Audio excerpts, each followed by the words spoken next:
आज मेरे रिश्ते के लिए कुछ लोग आए थे, लेकिन ना जाने क्यों वह लोग मुझे अजीब लग रहे थे और उनके साथ आने वाली उनकी भतीजी तो बहुत ही अजीब थी। मैं अपनी अम्मा के सामने बैठी लगातार एक ही बात कह रही थी कि अम्मा, मेरी शादी वहाँ मत कराइए, जबकि मेरी अम्मा बोली तुम पागल हो गई हो क्या, इतना अच्छा रिश्ता इतनी आसानी से नहीं मिलता। और देखो भगवान की मर्जी, मैं खुश रहना चाहिए। यह रिश्ता भगवान की तरफ से तुम्हारे लिए बहुत बड़ा वरदान साबित होगा।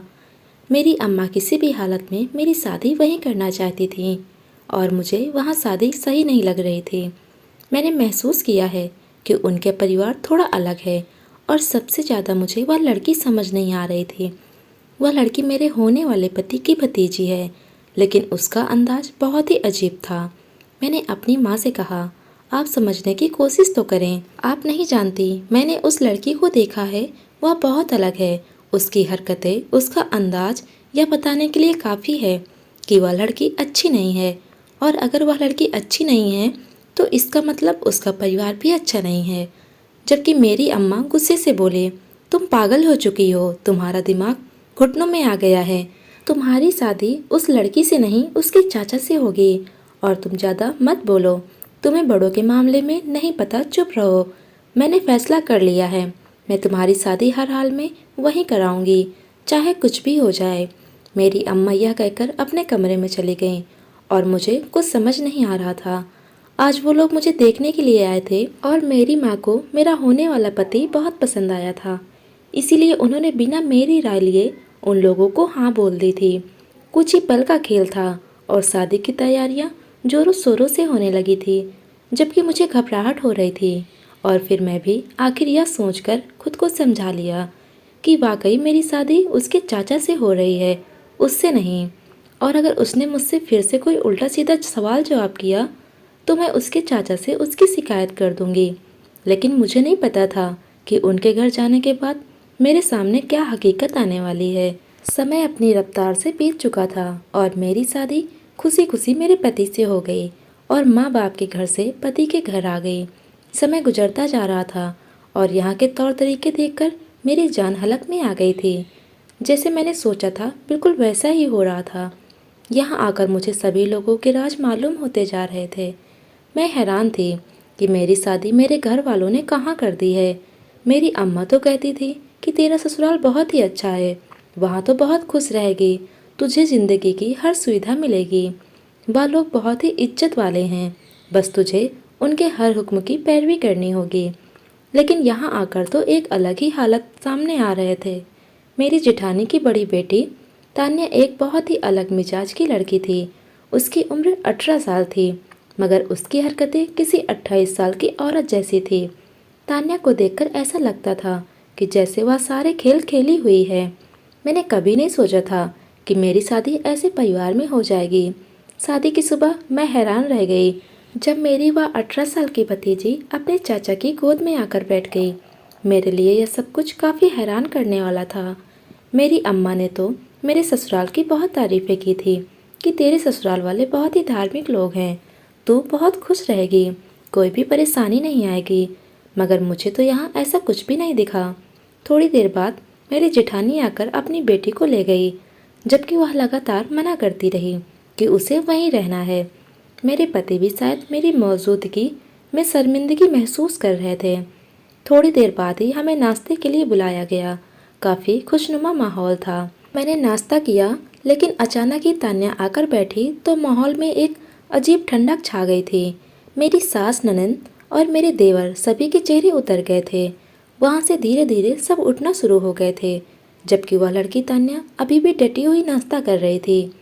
जब उसकी दादी ने महसूस किया कि सब जा रहे हैं तो उन्होंने खुद ही तान्या को अंदर भेज दिया, जबकि तान्या मुंह बिगाड़ते और सबको बुरा भला कहते हुए अंदर चली गई थी। मैं हैरान थी कि उसे मेरी मौजूदगी का भी एहसास नहीं हुआ।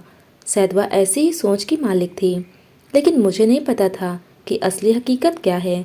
जैसे जैसे समय बीतता गया, तान्या की और भी अजीब बातें मेरे सामने आने लगी।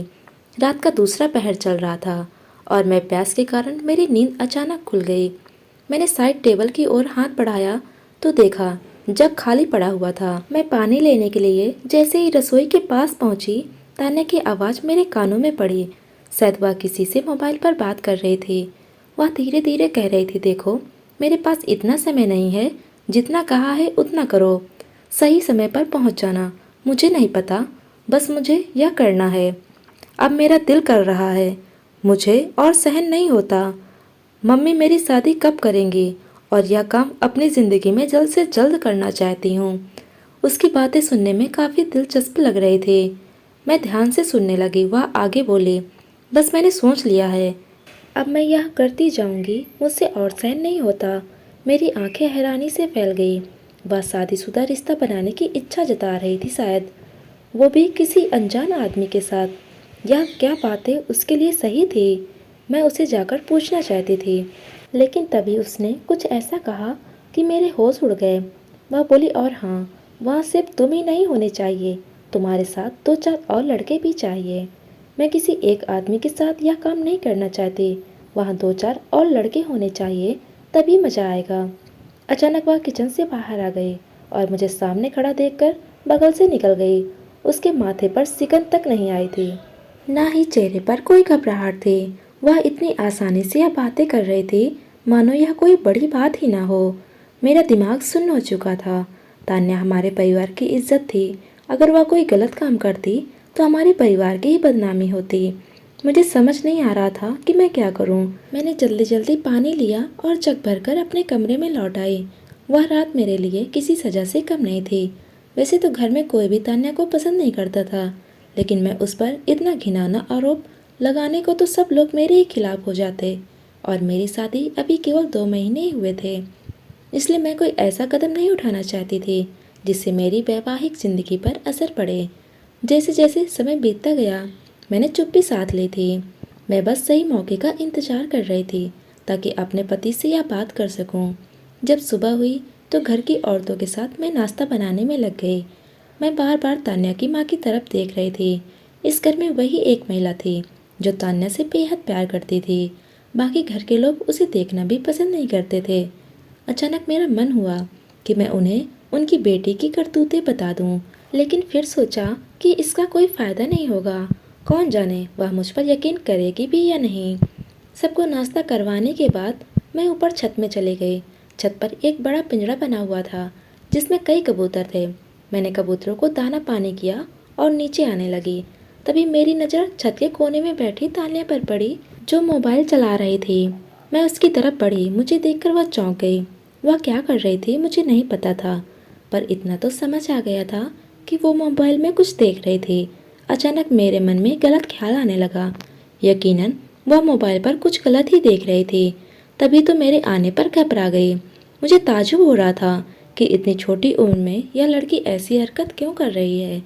मैं उसे कुछ कहने ही वाली थी कि वह वहाँ से फौरन भाग निकली। मुझे कुछ समझ नहीं आया कि वह क्या करना चाहती है, लेकिन इतना तो साफ था कि वह बहुत बड़ा कोई काम करने वाली है, जिसके बाद पूरे परिवार की बदनामी हो जाएगी। मगर मैं किसी से कुछ कह भी नहीं सकती थी। शादी की यह दिन मेरे लिए खुशियों के नहीं, बल्कि किसी सजा के जैसे हो गए थे। तान्या की सच्चाई जानकर मुझे बहुत अफसोस हो रहा था, और खासकर अपनी जेठानी पर गुस्सा आ रहा था कि उन्होंने अपनी इकलौती बेटे की कैसी परवरिश की थी। उसके पापा भी अक्सर उस पर गुस्सा होते थे, खासकर उसकी लापरवाही पर। उसका बेफिक्र अंदाज सबको खटकता था। वह बाहर जाती तो काफ़ी देर बाद घर लौटती थी। मेरी सास इन बातों पर बहुत चिढ़ती थी, पर तान्या एक कान से सुनकर दूसरे कान से निकाल देती थी। यह दिन भी रोज की तरह गुजर गया। अगली सुबह नाश्ते की मेज पर तान्या सची धजी बैठी थी। मेरी सास ने उसे एक नज़र देखा और बोली, अरे तान्या, तू कहाँ जा रही है? तेरा दिमाग तो ठीक है, घर में इजाज़त ली है? तान्या ने अपनी दादी की ओर देखा, बिना कुछ कहे नाश्ता करने लगी। वह इकलौती बच्ची थी जो अपनी दादी को ऐसे नज़रअंदाज करती थी जैसे उनका घर में कोई वजूद ही नहीं हो। तान्या तो सभी को इस तरह अनदेखा करती थी। किसी से बात करना उसने ज़रूरी नहीं समझा। शायद उसकी परवरिश ही ऐसी हुई थी। थोड़ी देर बाद वह सभी के सवालों को नज़रअंदाज कर अपना बैग उठाकर घर से चली गई। पीछे सब लोग उसकी माँ को ताने मार रहे थे, जबकि उसकी माँ के चेहरे पर हल्की मुस्कान थी। मैं हैरान थी कि यह औरत आखिर चाहती क्या है। शायद उसे अपनी बेटी की करतूत मालूम थी, पर उसकी मुस्कान मुझे किसी बड़ी आफत का संकेत लग रही थी। मुझे अब तान्या के लौटने का इंतजार था, ताकि सच्चाई सामने आ सके। तान्या जो कल शिवम नाम के लड़के से 4-5 और लड़कों की बात कर रही थी, उनके साथ पाप करने के लिए गई थी, यह सोचकर ही मेरे शरीर में छुरछुरी दौड़ गई। तान्या शाम होने से पहले घर लौट आई थी और सीधा अपने कमरे में जाकर सो गई। वह इतनी थकी हुई थी कि उठने का नाम ही नहीं ले रही थी। मैंने उसे 2-3 बार खाने के लिए बुलाने की कोशिश की, पर उसने हर बार मना कर दिया। यह सब देखकर मुझे यकीन हो गया था कि यह लड़की बिल्कुल भी अच्छी नहीं है। मुझे उससे नफरत सी महसूस होने लगी थी। ऐसा लग रहा था जैसे मैं उसका खात्मा कर दूं। जिस लड़की को जायज़ नाजायज़ का फर्क नहीं पता। थोड़ी देर बाद मेरे पति के दोस्त आ गए और मुझे अपनी सास के कमरे में भेज दिया। वहाँ पहले से ही मेरी एक देवरानी और एक जेठानी बैठी थी, जो सास से बातें कर रही थी। मैं भी उनके साथ जाकर बैठ गई। अचानक तान्या का जिक्र छिड़ गया। मेरी छोटी जेठानी ने सास से कहा, आप लोगों ने बेवजह ही तान्या को इतना सर पर चढ़ा रखा है। उसकी शादी करो और उसे उसके घर भेजो। फालतू में हर वक्त घर में कलह मचाती रहती है।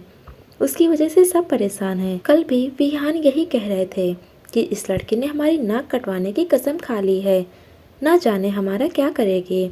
मेरे जिठानी भी यही बातें कहने लगी। अचानक लंबी खामोशी के बाद मेरी सास बोली, बस पराई बच्ची है, कुछ दिन की मेहमान है, फिर चली जाएगी। तुम लोग अपना खून मत जलाओ, जल्दी सब ठीक हो जाएगा। पराई बच्ची पर मेरे कान खड़े हो गए। मैंने अपनी सास से पूछा, मम्मी जी, पराई बच्ची से क्या मतलब है? उन्होंने मेरी तरफ देखकर कहा, अरे बहू, तुम्हें क्या मालूम कि तुम्हारी जेठानी की अपनी कोई औलाद नहीं है। तान्या उसकी अपनी बेटी नहीं है, उसे गोद लिया गया है और बेवजह उसे ढेर सारे लाड दिए गए हैं। इसी लाड प्यार के चलते वह बिगड़ गई है। यह बात मेरे लिए चौंकाने वाली थी। मैं बड़ी बड़ी आंखों से उन्हें देख रही थी। अब मुझे तान्या की बेहुदा हरकतों की असलियत समझ आ रही थी। मेरी जेठानी का धीमे से मुस्कुराना, देर से घर आने पर कुछ न कहना, उसकी गलतियां जानते हुए भी उसे कुछ न कहना, आज सब सच्चाई सामने आ चुकी थी। उन्होंने कभी भी तान्या को अपनी औलाद मानी ही नहीं थी। मुझे तान्या पर बहुत अफसोस हो रहा था। वह कैसे घर में पैदा हुई है, यानी उसका भविष्य पूरी तरह से अंधकार में था। उसकी दुनिया और ज़िंदगी दोनों बर्बाद हो चुकी थी। आज पहली बार मुझे तान्या के लिए दुख महसूस हो रहा था, लेकिन मुझे यह नहीं पता था कि असलियत कुछ और ही थी, जिसका मुझे पता नहीं था। अगले दिन सुबह मैंने उसे बहुत हैरानी से देखा। मेरा शक धीरे धीरे हकीकत में बदल गया। वह लड़खड़ाते हुए चल रही थी, जो इस बात की निशानी थी कि उसने यकीनन कुछ गलत किया है। मेरी सास ने उसे कई बार टोका, लेकिन वह हमेशा की तरह अनदेखा करके अपनी माँ की बाहों में सिमट गई। उसकी माँ ने उसके लिए ताज़ा नाश्ता बनाया और उसके सामने सजा दिया, जिसे वह चुपचाप खा रही थी। आज मैं भी उसके साथ बैठी और इधर उधर की बातें करने की कोशिश कर रही थी। मेरा मकसद साफ था कि मैं उससे दोस्ती करना चाहती थी। मैं इतना तो जान चुकी थी कि यह लड़की बुरी संगत में पड़ चुकी है, लेकिन अगर यह मेरे साथ रहती तो मैं इसकी सही परवरिश कर सकती थी और इससे बुराई के रास्ते से हटाकर अच्छे राह पर ला सकती थी। लेकिन मुझे नहीं पता था कि वह असल में कुछ और ही थी। काफ़ी देर तक वह मुझसे बातें करती रही और फिर अपने कमरे में चली गई। इस दौरान उसने अपने बारे में कुछ भी नहीं बताया। मैं समझ गई थी कि यह लड़की काफ़ी चालाक है, इसलिए वह अपने ऊपर कोई बात नहीं आने दे रही थी। कुछ देर बाद वह फिर नहा धोकर बाहर आई और खुद को चादर में ढककर अपनी माँ को अलविदा कहकर चली गई। आज मेरी सहनशक्ति जवाब दे गई थी। उसकी माँ सब देखती रही, लेकिन चुपचाप बैठी थी। मैंने गुस्से से देखा और कहा, आप पागल हो गई हैं क्या? अपनी बेटी को इस तरह कैसे जाने दे रही हैं? क्या आपको नहीं पता वह जवान लड़की है, भटक सकती है, गलत संगत में पड़ सकती है। आप उसकी सही परवरिश क्यों नहीं कर रहे हैं? मेरी जेठानी ने मुझे हैरानी से देखा और कहा, देखो मीना, तुम इस घर की बहू हो, लेकिन अभी नई नई हो। तुम हमारे घर के मामलों के बारे में कुछ नहीं जानती, इसलिए अभी तुम्हारा यहाँ बोलने का कोई हक नहीं है। तुम्हारी अभी नई नई शादी हुई है, अपना ध्यान अपनी शादी पर लगाओ। मेरे पति, मेरी सास और मेरी बेटी क्या करते हैं, क्या हमारा मसला है? मेरी बेटी क्या करती है, कहाँ जाती है, यह उसका और उसके भगवान का मसला है। तुम कौन होती हो उसे बोलने वाली? मेरी जेठानी की बातें सुनकर मुझे अफसोस हुआ कि माँ ऐसी होती है जो अपनी औलाद के साथ इतना बड़ा धोखा करती है। मैं गुस्से में कमरे में जाकर बैठ गई। दोपहर के समय तान्या घर वापस आई। उसके चेहरे पर एक अजीब सी थकान थी। मैंने उसे पानी का गिलास दिया तो उसने तुरंत पूरा गिलास एक ही बार में पी लिया। वह मेरी तरफ देखते हुए मेरी तबीयत के बारे में पूछने लगी। फिर अचानक से अपनी दादी, अम्मा और बाकी सभी के बारे में पूछने लगी। मैंने धीरे धीरे उसे सबके बारे में बता दिया तो उसने सिर्फ इतना कहा कि वह बहुत थकी हुई है, सोने जा रही है। मैंने अब मन बना लिया था कि मैं उसे सही राह पर लाकर ही दम लूंगी, लेकिन आज मुझे यह नहीं पता था कि सच मुझ पर कैसे उजागर होने वाला है। कुछ ही देर बाद जब मैं कमरे में गई तो वह अपने कमरे में बने छोटे से मंदिर में भगवान के चरणों में बैठी थी। मैं वहीं बेड पर बैठकर उसका इंतजार करने लगी। जब वह आई तो मैं उसे खाना दूं। वैसे मुझे आज आश्चर्य हो रहा था कि तान्या इतनी धार्मिक कब से हो गई कि भगवान के साथ इतना समय बिता रही है। लेकिन फिर मैंने सोचा जरूर अपने किए गए पापों की माफ़ी मांग रही होगी। जब उसे भगवान के चरणों में काफ़ी देर हो गई तो मैं थककर उसके पास चली गई। उसे कंधे से पकड़कर हिलाया तो मेरी चीख निकल गई। मैंने तुरंत उसके सीने पर हाथ रखकर देखा तो उसका दिल धड़कना बंद हो चुका था। नाक के पास हाथ रखा तो वहाँ भी सांस नहीं आ रही थी। उसकी कलाई भी चेक की लेकिन नब्ज थम चुके थे। मैंने तुरंत जोर से चिल्लाकर सबको कमरे में बुला लिया। भगवान का शुक्र था कि घर में 2 मर्द मौजूद थे। तान्या को तुरंत अस्पताल ले जाया गया, लेकिन वहाँ जाते ही हम सब पर यह हकीकत खुल गई कि तान्या का निधन 1 घंटे पहले ही हो चुका था। हम सब वहीं पर रोने और चीखने लगे। थोड़ी देर बाद ही तान्या का अंतिम संस्कार कर दिया गया। सभी के मुंह पर एक ही बात थी कि लड़की कितनी नेक थी। उसकी तो मिसाल नहीं मिलती। ऐसी मौत तो नसीब वालों को ही मिलती है। सब यही बातें कर रहे थे, लेकिन हमारे घर वालों के चेहरे उतरे हुए थे। गली वाले भी कुछ उसकी अच्छाई के बारे में बोल रहे थे तो कुछ बुराई के बारे में बोल रहे थे। लेकिन हमें नहीं पता था कि कुछ दिनों बाद हम सब पर क्या हकीकत खुलने वाली है। मेरी जेठानी का रो रो कर बुरा हाल था। उनकी हालत इतनी खराब हो गई थी, मुझे उन पर तरस आ रहा था। मेरे जेठ ने उन्हें बड़ी मुश्किल से संभाला। यह बात तो सच थी कि तान्या सिर्फ उन्हीं से बात करती थी और किसी से नहीं, लेकिन उनका नज़रअंदाज करना और उसकी सही परवरिश न करना मुझे बहुत बुरा लगता था। और शायद आज यह उसी का नतीजा था कि तान्या हमारे बीच नहीं थी। लगभग 10 दिन बाद एक वेलफेयर के कपड़े पहने हुए लोग हमारे घर में आए। उन सबके कपड़ों से पता चल रहा था कि वह किसी संस्था से जुड़े हुए हैं। उन्होंने आते ही मेरी जेठानी का नाम पूछा और तुरंत ही मेरी जेठानी उनसे मिलने के लिए आ गई। वह लोग मेरी जेठानी को देखते हुए बोले, आपकी बेटी ने हमारे संस्थान के लिए जो किया है उसकी कोई मिसाल नहीं है। जबकि मैं ध्यान से उनकी बातें सुन रही थी। आपकी बेटी ने इंसानियत की एक ऊंची मिसाल कायम की है। उसने वृद्ध लोगों के लिए जो काम किया है उसकी तो बात ही अलग है। भगवान उसे स्वर्ग में जगह दे, उसकी आत्मा को शांति दे। इस लड़की ने जाते जाते एक ऐसा संस्थान खड़ा किया है जहां वृद्ध लोग अपनी बाकी जिंदगी आराम से गुजार सके। उसने ऐसे स्कूल बनवाए हैं जहां गरीब बच्चों की पढ़ाई का मौका मिलता है। उसने इस संस्था को इस तरह से शुरू किया है कि अब लोग लगातार इस संस्था से जुड़ते जा रहे हैं। अगर आप सोशल मीडिया पर जाएं तो आपको पता चलेगा कि आपकी बेटी ने क्या काम किया है। हम आपको सराहने आए हैं कि आपने अपनी बेटी की इतनी अच्छी परवरिश की है और आपकी बेटी के साथ ही शिवम ने भी उसका खूब साथ दिया है। हमने उससे भी खूब सराहा है। आपकी बेटी की तो बात ही अलग है, जबकि हमारा पूरा परिवार उस आदमी और औरत को हैरत से देख रहा था। वो लोग मेरी जेठानी के सामने एक भारी रकम रखते हुए बोले, आपकी बेटी ने हमारे संस्थान के लिए इतना कुछ किया है, यह उसकी तरफ से एक छोटा सा इनाम है। वैसे तो यह उन्हें उनकी ज़िंदगी में ही दे देना चाहिए था, लेकिन भगवान को जो मंजूर था, इसलिए यह अमानत आपको सौंप रहे हैं। उम्मीद करते हैं आप इसे किसी अच्छे काम में लगाएंगे, क्योंकि यह आपकी बेटी की मेहनत की कमाई है। वे लोग यह कहकर चले गए और हम सब सन्नाटे में आ गए थे। जो पूरा घर तान्या से नफरत करता था, कोई भी उससे बात करना उचित नहीं समझता था। यहाँ तक कि मैं भी उसे शक की निगाहों से देख रही थी। सब उसे बुरा भला कहते थे। उसके मुंह पर एक ही बात होती थी कि वह कहाँ जा रही है, क्या कर रही है। और आज जब सबको सच पता चला तो सबकी आंखों में तान्या के लिए गर्व था। आज मुझे पता चला कि उसे इतनी अच्छी मौत कैसे नसीब हुई है। उसकी आत्मा इतनी आसानी से कैसे उड़ गई। आज मुझे अपने ससुराल पर गर्व महसूस हो रहा था कि मेरी शादी कितने अच्छे परिवार में हुई है। जबकि मैंने अपनी भाभी की तरफ देखा तो आज भी वो मुस्कुरा रही थी, लेकिन उनके आंखों में आंसू थे। सबने उनसे पूछा कि यह सब क्या है, तो वह यही बोली, मैं सब जानती हूँ, मेरी तान्या मुझे सब बताती थी। बस उसने मुझसे वादा किया था कि मैं किसी को भी उसके किसी कदम के बारे में ना बताऊँ।